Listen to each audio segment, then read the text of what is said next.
Je suis Virginie Ségerin, je suis conseillère conjugale et familiale pour l'AFCCC 49, l'Association française des centres de consultation conjugale du Maine-et-Loire. Nous recevons des personnes seules, des couples, des familles qui viennent discuter avec nous, réfléchir sur leurs difficultés relationnelles.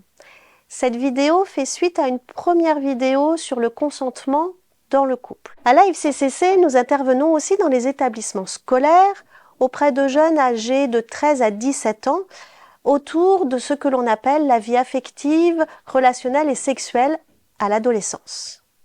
Ouais. Ouais, carrément. Non. Yes. Non. Non. Ouais. Ouais. Non. Non. Ouais. Yes. Non. Oui. Non. Non. Oui. Yes. Ouais. Non. Non. Non. Ouais. Oui. Je sais pas.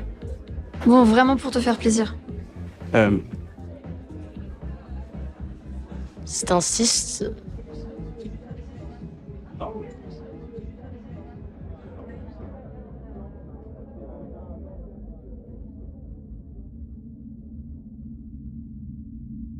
Cela fait maintenant une quinzaine d'années que j'écoute ces jeunes me parler de thèmes très divers, le consentement, mais aussi bien sûr les IVG, la contraception, la pornographie. J'avais toujours l'impression que le thème du consentement se retrouvait un petit peu bloqué au niveau de tous ces thèmes et que nous n'avions pas le temps de l'aborder tellement les attentes étaient longues sur nos interventions scolaires. Et en même temps, les jeunes nous tenaient toujours à peu près le même discours qui était qu'ils savaient qu'un oui est un oui, un non est un non. Et en même temps, nous entendions dans les médias tous les faits divers, à savoir des viols en soirée. On entendait des jeunes nous dire « oui, mais c'est de sa faute, elle avait qu'à pas boire ». Il nous semblait important de réfléchir à cette notion du consentement, d'autant plus qu'elle les suivra bien évidemment toute leur vie, et notamment dans leur vie de couple. C'est ce que nous avons pu voir dans la vidéo du consentement dans le couple. Un jour, un jeune peut-être un peu moins timide que les autres, je m'en souviendrai toujours, me dit du fond de la classe « oui madame, d'accord, on sait un oui est un oui, et un non est un non ». Mais n'empêche que quand une fille vous chauffe toute la soirée pour finalement vous dire non, eh ben franchement, c'est vraiment très difficile. Bon, là on s'est dit qu'il serait peut-être temps de réfléchir à la notion du consentement chez les adolescents, et c'est ce qui donne cette vidéo aujourd'hui. Avant le lycée, j'avais vraiment pas conscience du consentement, mais j'avais cette règle en tête que si j'avais pas envie de le faire, je ne le faisais pas, et que c'est pas quelqu'un qui devait me forcer, même pour faire plaisir. Et c'est en arrivant au lycée où il y a un mec qui m'a sauté dessus. Et c'est là, en fait, où quand j'ai rencontré un ami, il me fait « mais en fait, c'était presque une agression sexuelle, il était pas consentante ». Et c'est là où je me suis dit « mais consentante ?» Toute ma vie, en fait, j'avais cette idée de consentement en tête, mais j'avais pas de mots dessus. Ou alors j'avais un mot dessus, mais j'avais jamais fait attention. Reprenons d'abord les chiffres concernant la sexualité chez les adolescents. L'âge moyen du premier rapport sexuel est le même depuis les années 80, contrairement à ce que beaucoup pensent. Il est de 17 ans chez les garçons et de 17 ans et 6 mois chez les filles. Au collège, un élève de 4e sur 10 aurait déjà eu des rapports sexuels, dont 15% auraient préféré le faire plus tard. En même temps, près de 11% des filles et près de 7% des garçons ont accepté mais pas vraiment voulu leur premier rapport. C'est tout de même une adolescente sur 10. 1,7% des filles auraient même été forcées. Une étude a également montré que pour 68% des jeunes, les limites du consentement ne sont pas si claires que ça. J'aurais pas dû y aller. T'aurais pas dû t'habiller de même. T'aurais pas dû boire. T'avais l'air bien gentil. C'était pas un gros party, une vingtaine de personnes. Mais il y avait beaucoup d'alcool. Plus tu buvais, plus tu te laissais faire. Puis plus il buvait, plus il te voulait. Puis même si je laissais faire, ça voulait pas dire que je voulais. T'avais juste trop peur. Tu voulais juste pas déplaire. Quand il s'est assuré qu'on était juste tous les deux. Juste lui pis toi, ben, ce qui restait de toi. J'étais plus toute là, c'est sûr qu'il le savait. Tu l'as vraiment pas vu venir, hein? Tu voulais peut-être pas, là, mais t'as rien fait pour l'empêcher. Tu t'habilles en conséquence. T'as tellement trop bu. Je voulais juste prendre 2-3 verres, mais il arrêtait pas d'insister pour que j'en prenne d'autres. Je voulais pas avoir l'air plate, fait que j'ai continué à boire. Capambé, Une coupe de shooter. puis 2-3 bières. J'étais plus consciente de ce que je faisais, je me rappelle juste... Comment t'as pu faire ça? Je me rappelle juste qu'il m'a emmené dans une chambre. On peut-tu faire quelque chose pour toi? Tout l'objectif de ces éléments-là qui vont être créés pour le prédateur, c'est d'augmenter son niveau de prédation. Est-ce que je devrais le dénoncer? Est-ce que je peux? Oui, non. Mais Mais comment tu veux qu'elle fasse autre chose si elle dénonce pas? Mais ça sert à rien, là, ils te croiront même pas. Plus Plus le gars va se ramasser en prison à cause de À toi. cause de toi? Non, si le gars il se ramasse en prison, ça va être à cause de lui, à cause de qu'est-ce que lui a fait. C'était pas de ta faute. En tout cas, Elle recommence pas avec ça, arrête de l'accuser elle. On en a parlé 1000 fois, pis toi, faut toujours que tu viennes accuser la victime. de toute façon, à chaque fois qu'on en parle, ça tourne en rond, là, ça finit jamais. C'est comme une boucle sans fin. J'ai l'impression de le revivre puis de ressentir la même honte que j'ai ressentie quand tu t'es laissé faire. Nous entendons bien dans nos interventions scolaires que les jeunes ne semblent pas réfléchir à la notion du consentement de la même façon que les adultes. Voici quelques phrases que nous pouvons entendre. C'est la honte si je dis non. Je ne voulais pas le décevoir. Je ne veux pas qu'il me prenne pour un bébé. Est-ce que j'ai l'âge pour le faire? J'avais peur de le perdre. J'ai dit oui parce que je n'osais pas dire non. Je me suis forcée moi-même. Si j'ai laissé faire ça, ça ne veut pas dire que je voulais. Nous allons tenter de comprendre ensemble les spécificités du consentement à l'adolescence. Dans un premier temps, il me semble important de revenir sur la loi, comment la loi peut définir le consentement. Dans une deuxième partie, nous allons essayer de comprendre les enjeux psychiques spécifiques de l'adolescence au niveau du consentement. Et dans une dernière partie, nous allons voir ensemble quels outils nous pouvons utiliser afin d'aborder cette question avec les jeunes.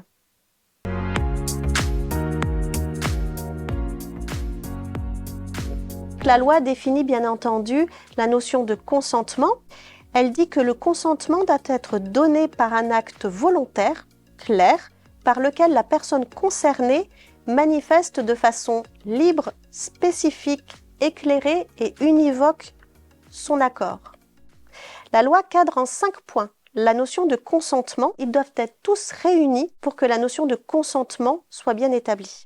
Ainsi, la loi dit que le consentement doit être enthousiaste. Cela veut dire que l'on doit avoir manifestement envie.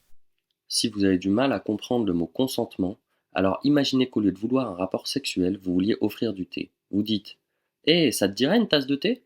Et si la personne vous répond « Putain ouais, j'ai grave envie d'une tasse de thé, merci », alors ça veut dire qu'elle veut la tasse de thé. Si vous dites « Eh, tu veux une tasse de thé ?» et que la personne vous répond « Je sais pas, peut-être, mais je suis pas vraiment sûr », alors vous pouvez lui préparer une tasse de thé, ou non, mais soyez bien conscient qu'elle n'en voudra peut-être pas. Il doit bien sûr être libre, ce qui suppose qu'il n'y a pas de consentement libre lorsque l'autre insiste, culpabilise, voire fait du chantage ou oblige. Et si elle ne veut pas boire votre thé, c'est là que ça devient important, ne la forcez pas à boire. C'est pas parce que vous avez préparé du thé que vous devez forcer les gens à le boire. Et si la personne vous dit « non merci », alors ne faites pas de thé du tout, ne lui faites pas de thé. Ne la forcez pas à boire du thé, ne vous énervez pas parce qu'elle ne veut pas de votre thé, elle ne veut juste pas de votre thé, ok? Le consentement est aussi réversible, c'est-à-dire que l'on peut changer d'avis. Et quand le thé arrive, finalement, elle n'en veut plus du tout. Bon, c'est sûr, c'est plutôt chiant parce que vous êtes déchiré à préparer tout ce thé, mais rappelez-vous que personne n'est obligé de boire du thé s'il n'en a pas envie. Oui, la personne voulait du thé, mais plus maintenant.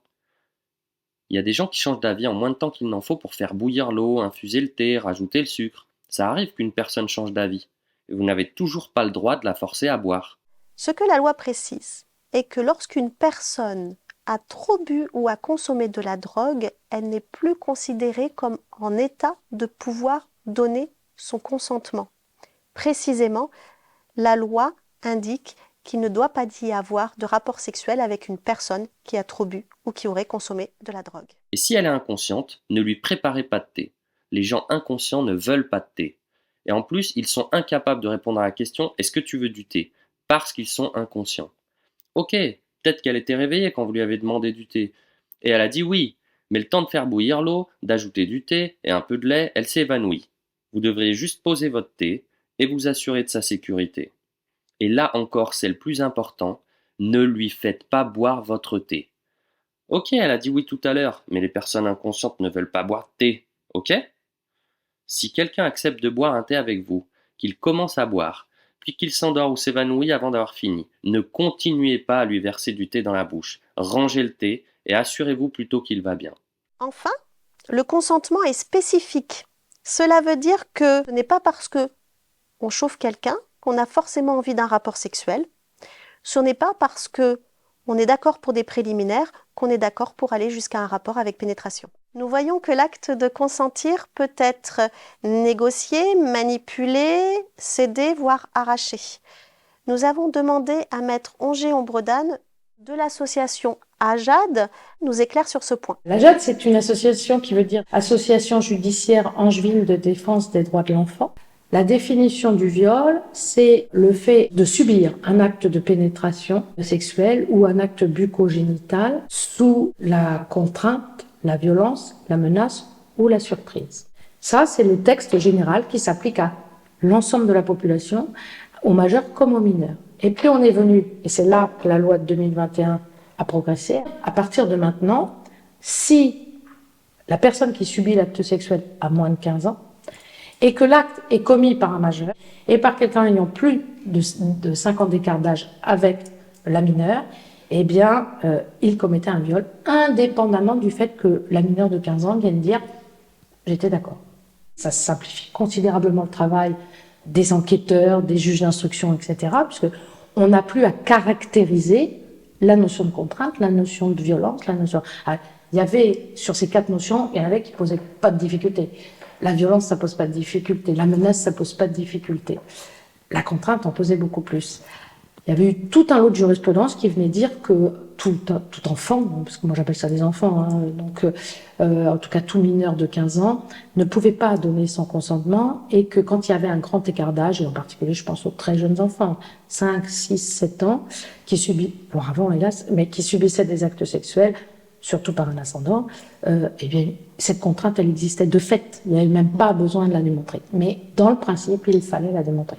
Aujourd'hui, il n'y a plus besoin. Donc, c'est quand même un vrai soulagement. En tout cas, c'est une avancée juridique, à mon sens, pour permettre effectivement de caractériser le non-consentement, l'absence de consentement et donc le viol ou l'agression sexuelle. Parce qu'on retrouve la même chose avec l'agression sexuelle.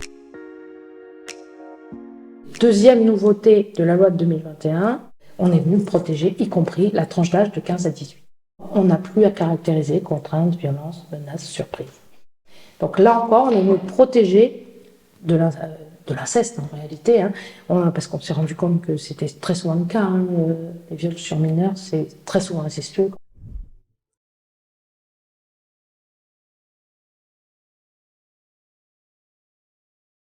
Nous avons aussi beaucoup de questions de la part des jeunes sur les écarts d'âge et ce qui est autorisé ou pas. Nous savons aussi que pour nous, en tant que professionnels, ce n'est pas toujours clair. Maître Onger-Ombre d'Âne nous éclaire de nouveau sur ce point. Il est évident que lorsqu'on est entre 2 personnes majeures, il n'y a pas de discussion à partir du moment où on s'assure toujours du consentement de l'autre. Majeur, mineur, de toute façon, il y a cette absolue nécessité du consentement. Lorsqu'on en a un des deux qui est majeur et que l'autre a entre 15 et 18 ans, d'accord, bien sûr, toujours cette notion de consentement, il faudra, si jamais il y en a un des deux qui vient dire « je n'étais pas d'accord, c'est un viol » ou « c'est une agression sexuelle », eh bien, il faudra démontrer un des 4 éléments, que sont la violence, la menace, la contrainte ou la surprise. Sauf un cas, celui de l'inceste, où là, on n'a plus à démontrer ça, ce que j'ai plus ou moins dit tout à l'heure aussi, c'est-à-dire qu'on rebascule sur le nouveau texte de 2021, mineur de 15 à 18, inceste, pas de démonstration à faire sur le consentement non donné.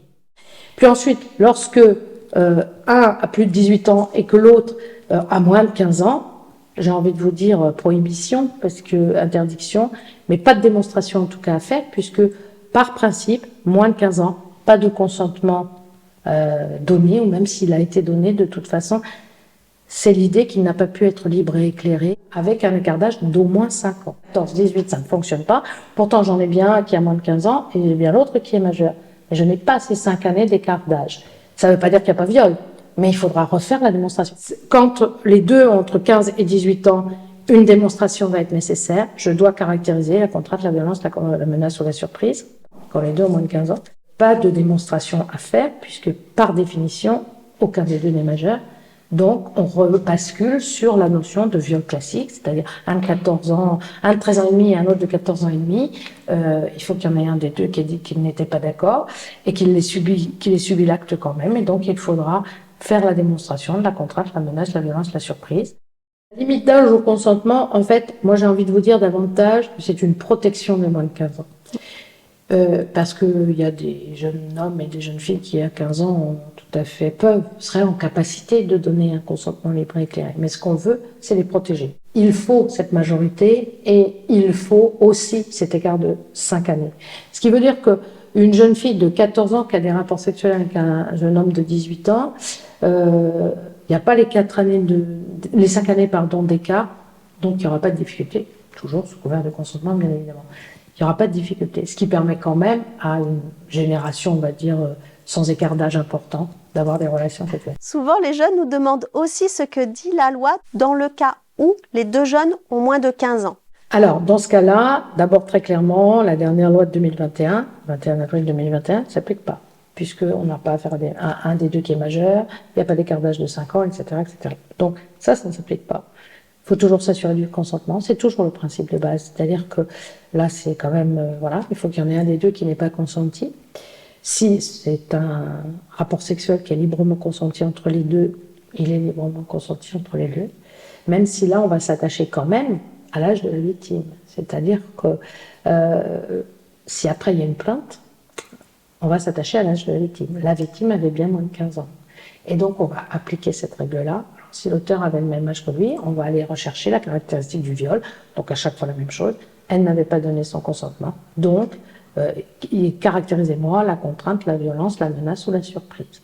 Si vous me caractérisez un de ces 4 éléments-là avec l'intentionnalité de l'auteur, c'est-à-dire avec la conscience qu'avait l'auteur qu'il était en train d'avoir un rapport sexuel avec quelqu'un qui n'était pas consentant, qui n'avait pas donné son consentement, si vous avez tout ça, vous aurez la caractéristique d'un viol.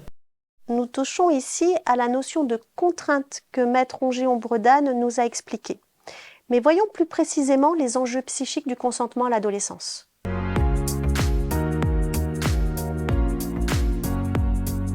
Vanessa Springora a publié en 2020 une autobiographie, Le consentement, où elle évoque sa relation lorsqu'elle avait 14 ans avec un ami de sa mère âgé de 49 ans à l'époque. Elle y explique de façon assez juste la relation d'emprise qui peut exister entre un adulte et un jeune, trop jeune pour consentir. Elle explique que c'est à l'adulte de refuser une telle relation. Jusque-là, ce que c'était réellement que cet âge très particulier de grande vulnérabilité, de transition entre l'enfance et l'âge adulte, et qui est un moment où on est une proie évidemment idéale pour ce type de structure psychique auquel on a affaire avec cet homme. Mais comme il y en a malheureusement de nombreux, la particularité chez lui, c'est d'être écrivain et donc de redoubler son entreprise de prédation par une exploitation littéraire de cette séduction et cette dépossession des jeunes filles et des jeunes garçons d'ailleurs, pour ce qui est des années 70, puisqu'il a commencé avec plutôt les jeunes garçons. C'est ça, voilà, qu'il caractérise, qui fait sa singularité, on va dire, c'est en plus d'être écrivain et d'utiliser la littérature pour pouvoir continuer à assouvir ces pulsions qui sont malheureusement pathologiques. Ma mère avait employé le mot pédophile à son égard dès la première fois, quand je lui ai annoncé qu'il m'avait écrit, qu'on s'était donné rendez-vous et que cette histoire avait commencé. Mais je ne l'ai pas prise au sérieux parce que j'étais une adolescente un peu rebelle à ce moment-là et que ce mot me paraissait ne pas correspondre à ce que j'étais en train de vivre, puisque j'étais dans cette période de l'adolescence où on a tendance à se croire déjà adulte. Et donc je ne me reconnaissais pas dans le statut d'enfant et le terme pédophile, pour moi, était associé à l'enfance. Nous voyons très souvent les jeunes réagir à cette limite de l'âge du consentement à 15 ans. Tout se passe comme s'ils la trouvaient liberticide. Ils peuvent nous dire « mais pourquoi on n'aurait pas le droit à 15 ans si on en a envie ?» Si nous avons vu lors de la première partie l'aspect légal au niveau du consentement, intéressons-nous maintenant à l'aspect psychique de la loi. Nous avons posé la question à la Maison des adolescents par l'intermédiaire de Marie Marvier, psychologue. Alors un adulte, il a un niveau de maturité par rapport à sa vie affective et sa vie sexuelle qui fait que il est en capacité, lui, de s'appuyer sur la question de la loi. En tous les cas, il se doit de l'être en capacité, de connaître la loi et donc de savoir qu'à un moment donné, vis-à-vis d'un mineur, il n'y a pas de possibilité de vivre une relation sexuelle, un acte sexuel. Donc, à partir de là, un adulte, lui, a la capacité de connaître la loi et la capacité également de réfléchir à qu'est-ce que c'est le consentement pour son partenaire. Donc d'abord la question effectivement de l'âge qui est définie par la loi, c'est-à-dire qu'un jeune de moins de 15 ans ne peut avoir une relation sexuelle avec un adulte. Et puis les conditions quand on est un adulte, mais un adulte qui a moins de 5 ans de plus que le jeune, dans ce cas-là, effectivement, l'adulte doit tenir compte du consentement du jeune, mais la loi rend possible à ce moment-là une vie affective et sexuelle. La loi définit le consentement comme devant être libre, nous l'avons vu. Mais le consentement est-il si libre que ça à l'adolescence? Nous sommes frappés en animation scolaire et en écoutant les jeunes, non pas nous dire qu'ils se poseraient la question en fonction de leurs désirs, est-ce que j'ai envie, pas envie, mais plutôt en termes de est-ce que j'ai l'âge ou c'est la honte si je dis non, il va me prendre pour un bébé si je dis non. Comme s'ils ne pouvaient pas se poser uniquement la question du consentement en fonction de leurs désirs, mais plutôt en fonction de leur groupe de pairs. Pourquoi ces jeunes semblent-ils avoir besoin de se référer à leur groupe de pairs? Nous avons de nouveau posé la question à la Maison des adolescents.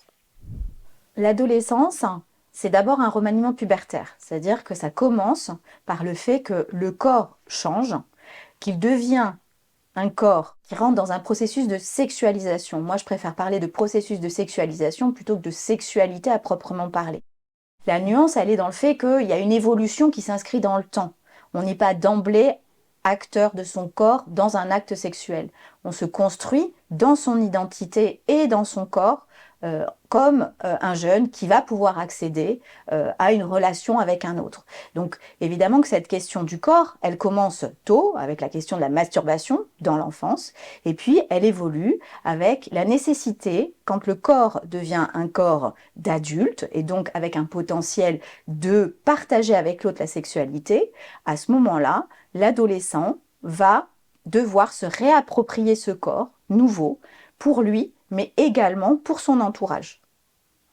Donc, à partir de là, le jeune, l'adolescent, qui jusque-là avait pour groupe de référence un peu fondateur la famille, va devoir s'appuyer sur les autres jeunes, l'extérieur de la famille, donc les autres adolescents, pour pouvoir identifier qui il est pour les autres. C'est une façon pour lui de construire son identité, mais toujours à travers le regard des autres. D'où l'importance du groupe pour les adolescents.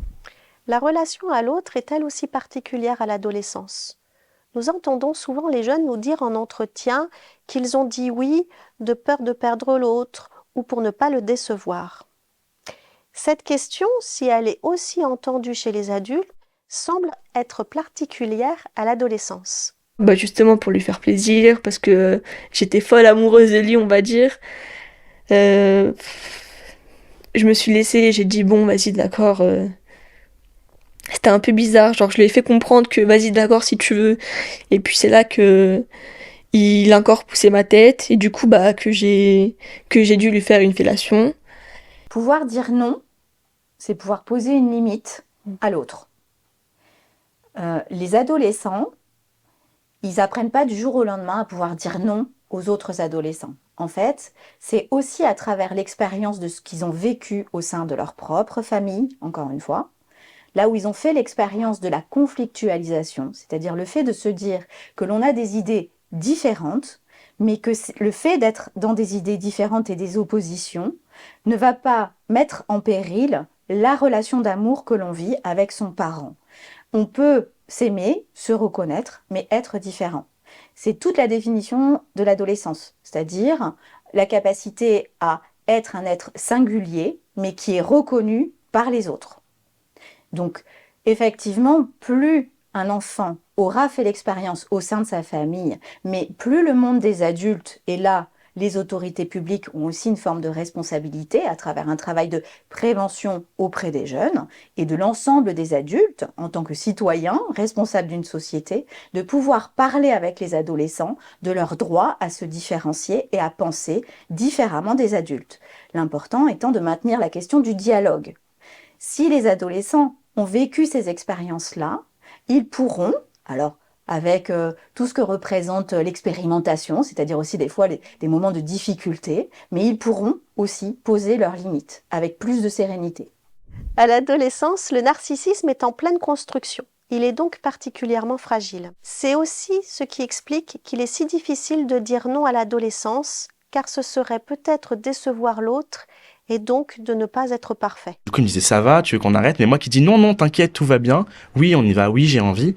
Sauf que moi-même, j'avais l'impression de vouloir, alors qu'en fait, j'avais pas forcément envie. En fait, je tremblais beaucoup et j'étais très... Et vraiment, on va dire que je me suis forcé moi-même à faire quelque chose dont j'avais pas envie, mais dont j'étais pas conscient que j'avais pas envie. Je sais pas, c'est l'acte sexuel. Du coup, quand c'est la toute première fois et quand il y a un truc qui commence petit à petit, qui s'enchaîne et tout, même si on est là, on tremble, on sait pas trop ce qui se passe et tout, mais on se dit vas-y, go, c'est pas grave et tout. Enfin, on n'a pas le temps de se poser et dire attends, qu'est-ce que ce dont j'ai envie, est-ce que ça va, non, non, non. C'est juste que vu qu'on n'en parle pas assez, nous-mêmes, on sait pas comment agir avec nos propres sentiments et nos propres ressentis. On va dire que j'ai vraiment pas pensé pendant très très longtemps, et ça fait seulement quelques mois, on va dire, j'y ai repensé vraiment, et je me suis rendu compte que j'avais un peu été forcé, mais pas par lui, par moi-même en fait. C'est-à-dire que c'est comme si qu'on me propose de manger un burger, mais j'ai pas forcément faim. Mais vu que je suis content de le manger parce que vas-y c'est un burger de ça, mais sauf que sur le moment j'ai pas très faim, mais je le mange quand même. Et ça, après je regrette, je me dis mais en fait j'avais pas faim. Vous voyez? On va dire les actes sexuels, c'est pas quelque chose qu'on a au quotidien, tout ça. Du coup inconsciemment, dès que ça arrive, on se dit cool, chouette. Enfin, on fait, mais parfois ce serait mieux de rien faire. Nous pouvons nous poser une question. Est-ce que le groupe et la relation à l'autre n'amèneraient pas parfois l'adolescent à se contraindre lui-même? Explorons maintenant l'univers pulsionnel chez les adolescents. Ne pas respecter le consentement à l'autre, c'est aller vers un passage à l'acte. Il a commencé à me caresser et je lui ai dit écoute, j'ai pas trop envie là, j'ai juste envie de me mater un film ou quoi. Pas envie de coucher avec toi ce soir. Et il me fait mais allez, vas-y, tu peux essayer, machin. Je fais non, j'ai pas trop envie. Du coup, il a abandonné, mais il continuait, il a commencé à me caresser genre les bras, les cuisses. Je fais non mais vraiment arrête. Et il s'est jeté hors du lit. Et avec le regard méchant, noir, il a commencé à m'engueuler, de me dire que je l'aimais plus, que si je couchais pas avec lui, c'était que j'aimais quelqu'un d'autre, qu'il était plus désirable, qu'il y avait un truc qui allait pas. Et donc moi, j'ai commencé à avoir un peu peur parce que c'est la première fois que je le voyais comme ça. Et d'un coup, comme ça, il s'est arrêté pour reprendre son souffle. Nous avons pour beaucoup l'idée que les adolescents auraient plus de difficultés à maîtriser leurs pulsions et qu'ils auraient plus de difficultés par là même à gérer leur frustration. Ne serait-ce qu'une représentation, nous avons de nouveau posé la question à la maison des adolescents. Je pense que pour un adolescent, la pulsion, la question du désir sexuel est une question qui n'arrive pas du ciel au moment de l'adolescence. Comme on en a parlé tout à l'heure, la vie sexuelle, elle s'initie dans l'enfance avec la question de la masturbation. Donc le rapport au plaisir, à l'avènement du plaisir, il est déjà préexistant. On a certainement, les adultes et encore une fois la société, un travail à faire autour du tabou de la masturbation. C'est-à-dire comment effectivement, avec les adolescents, on peut parler avec eux ou qu'ils puissent parler entre eux de ces questions et de ces pratiques. Pour autant, il y a une limite qui est celle du respect de l'autre. Donc, dans les compétences psychosociales qui sont abordées dans les écoles primaires, qui sont reprises de façon évoluée au moment du collège, il est important d'aider les jeunes à exprimer leurs émotions autour de la question de la frustration, des limites, des sentiments de colère qu'on peut avoir, mais comment les exprimer en respectant l'autre. Nous voyons donc que le consentement ne se pose pas dans les mêmes termes à l'adolescence qu'à l'âge adulte. Alors maintenant, voyons comment nous pouvons en parler avec eux.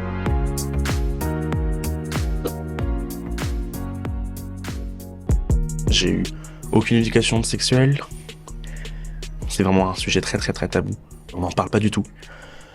Et c'est pas tellement quelque chose qu'on apprend, c'est pas quelque chose dont on est conscient. C'est comme quand on apprend à parler, on n'est pas conscient qu'on l'apprend, c'est juste des informations qu'on récolte et petit à petit on sait, et on sait pas trop depuis quand on sait. Nous avons affaire à une difficulté de taille lors de nos interventions scolaires et il semble important de ne pas l'oublier. Nous sommes des adultes qui intervenons auprès des jeunes.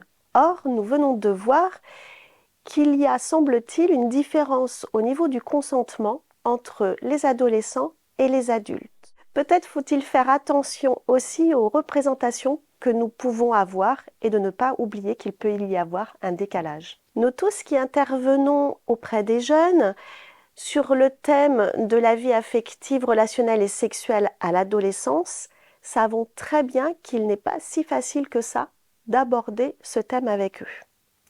Enfin, ça peut être facile si nous entrons dans une position, on va dire, d'information, où il s'agit de dire ce qu'il faut faire ou ne pas faire. C'est autre chose de discuter avec eux.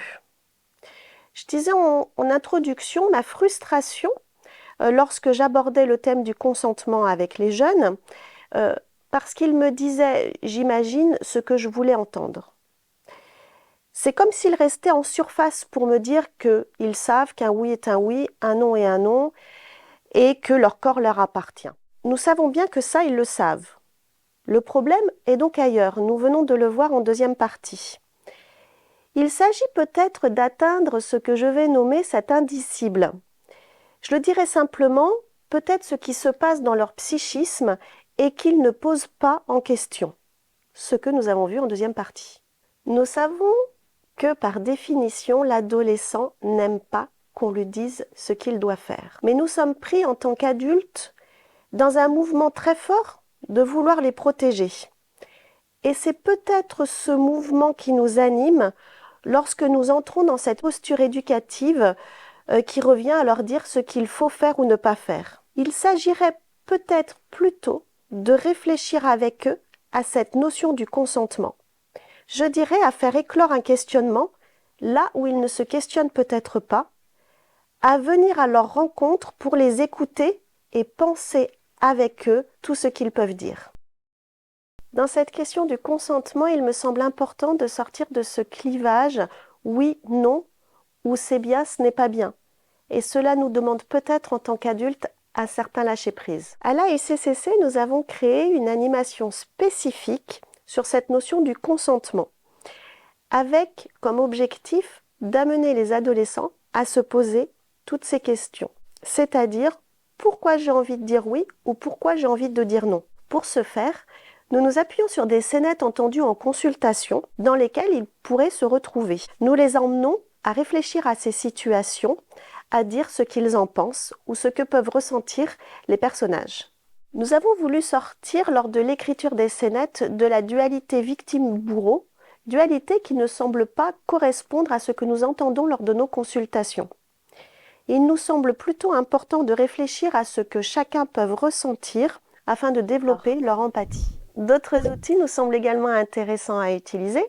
À l'AFCCC, nous utilisons également le jeu du canditon, plutôt avec les quatrièmes.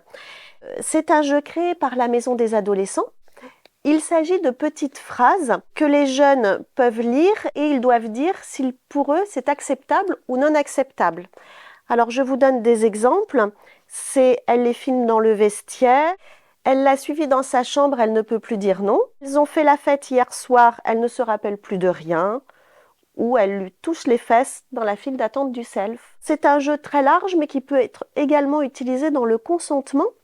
Marie Marvier de la Maison des ados peut nous en parler. La Maison des ados a sorti là en 2022 une réédition mise à jour avec l'application de la question de la loi, puisque c'est un jeu qui s'appuie sur un livret juridique sur lequel a été construit des cartes qui parlent de situations très concrètes et où on demande aux adolescents d'identifier qu'est-ce qui est acceptable, qu'est-ce qui n'est pas acceptable et qu'est-ce qui est autorisé par la loi dans différentes situations.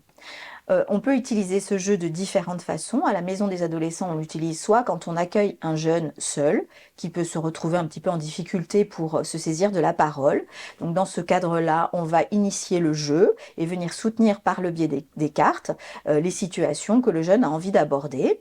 Il est également possible d'utiliser le canditon en groupe.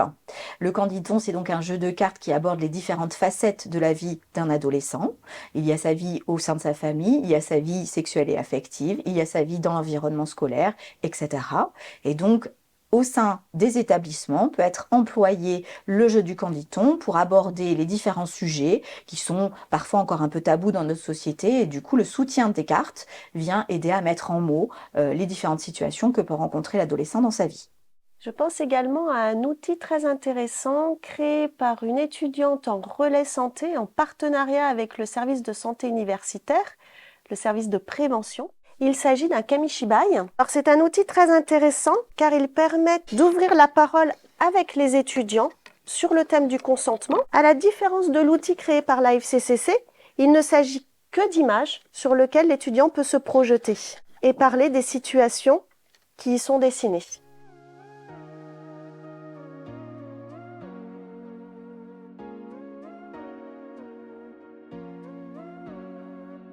Nous travaillons maintenant depuis de nombreuses années avec le Collège Notre-Dame de Baugé et ils se sont particulièrement saisis cette année du thème du consentement. Ainsi, une enseignante de français de leur établissement, Madame Serin, a travaillé autour de cette notion avec ses élèves de 3e. Je vous laisse l'écouter. Le discours sur le consentement est né d'une rencontre avec la FCCC. Dans le cadre du programme de 3e, on a une entrée qui s'appelle « Dénoncer les travers de la société ». Travailler sur le consentement est un sujet qui les a particulièrement intéressés parce qu'ils se sentent concernés eux-mêmes directement dans leur vie de tous les jours, dans leurs relations amicales, amoureuses, et ils ont été vraiment très moteurs pour porter ce projet. Ce qui m'intéressait, c'était de porter un message qui mêle un fond qui les concerne, une forme littéraire propre au cours de français, mais également un exercice oral qui va leur servir en fait tout au long de leur vie. Ce qui était vraiment important pour moi, c'était de les amener à être des citoyens qui osent s'exprimer, qui osent donner leur avis avec arguments, exemples, avec des preuves pour que leur message passe et qu'ils puissent dire ce qu'ils ont à dire. Je suis très fière de ce qu'ils ont fait, de la façon dont ils se sont impliqués dans le projet, de tous les débats, les échanges qu'on a pu avoir en classe ou même individuellement parfois. Les élèves ont été porteurs vraiment pleinement de ce projet et finalement c'est eux qui ont fait le plus gros du travail. Le mot consentement signifie l'accord qu'une personne doit donner. Si je dis non, il doit être entendu. Ma camarade de classe et moi-même avons décidé de nous attarder sur le consentement médical et les rapports avec le corps. À travers toutes ces inégalités, ces violences, nous voulons surtout dire qu'une grande partie des hommes comme des femmes n'est pas irrespectueux, sexiste, violent. Heureusement, il existe de nombreuses organisations, associations, administrations contre les injustices. Nous devons réfléchir à notre comportement. Les filles et les garçons arrivent de plus en plus à s'affirmer et à refuser. Il faut continuer ainsi pour qu'au fil des années, le risque de viol diminue, voire n'existe plus. Ces hommes qui ont été violés sont parfois par la suite victimes de moqueries et quelquefois ne sont pas crus. S'ils se font agresser par une femme, certaines personnes diront « Ah, t'as de la chance !» Et parfois même « J'aurais aimé être à ta place, je suis vraiment jaloux !»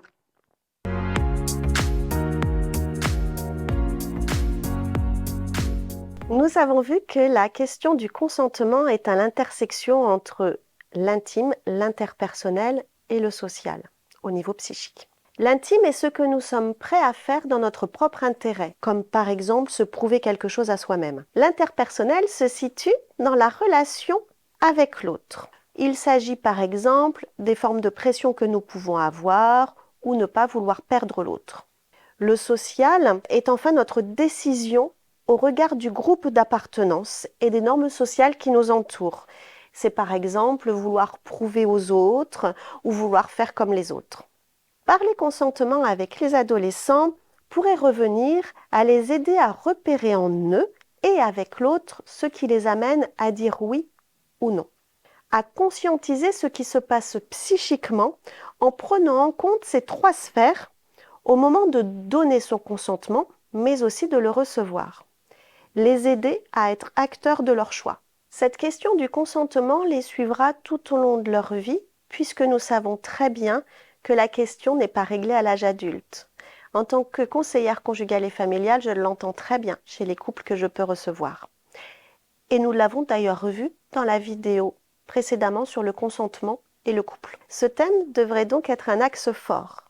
Et nos instances gouvernementales en ont pris conscience en l'intégrant dans les interventions sur la vie affective, relationnelle et sexuelle, dans un objectif de prévention. Travailler le thème du consentement fait partie de la prévention des violences chez les adolescents, mais aussi pour eux une fois devenus adultes.